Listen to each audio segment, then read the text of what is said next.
হুজুর, আজ এমন একজন মানুষের গল্প শুনতে চাই যিনি খুব জ্ঞানী ছিলেন। তাহলে আজ তুমি শুনবে লুকমান আলাইহিসসালাম এর গল্প, হিকমতের এক উজ্জ্বল উদাহরণ। লুকমান আলাইহিসসালাম ছিলেন খুব সাধারণ একজন মানুষ। ধনী ছিলেন না, রাজাও ছিলেন না, কিন্তু তার কাছে ছিল এক অমূল্য সম্পদ, হিকমত, প্রজ্ঞা। হুজুর, হিকমত মানে কি?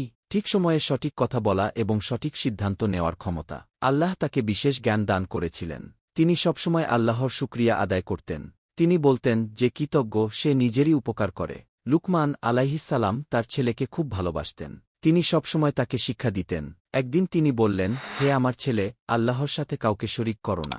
এটাই কি সবচেয়ে বড় শিক্ষা? হ্যাঁ, তাওহীদই সব কিছুর মূল। তিনি বললেন, তোমার মা বাবার প্রতি সদয় হও। তিনি মায়ের কষ্টের কথা স্মরণ করালেন।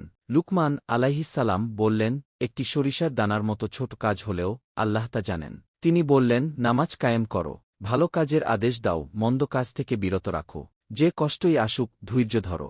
মানুষের সাথে অহংকার করে কথা বলো না। মাটিতে নম্রভাবে হাঁটো। তোমার কণ্ঠ নিচু রাখো। সবচেয়ে খারাপ শব্দ হল গাধার ডাক। লুকমান আলাইহিসসালাম এর কথা শুনে মানুষ পরিবর্তিত হতে লাগল। তার শিক্ষা সমাজে ছড়িয়ে পড়ল। মানুষ তাকে সম্মান করতে লাগল।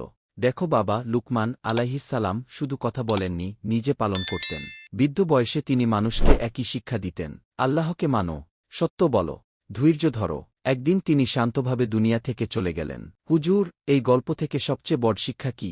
5টি শিক্ষা। 1. তাওহীদ। 2. পিতামাতার সম্মান। 3. নামাজ। 4. ধৈর্য। 5. নম্রতা। আমি চেষ্টা করব এগুলো মেনে চলতে। হে আল্লাহ, আমাকে জ্ঞান দিন। আমিন।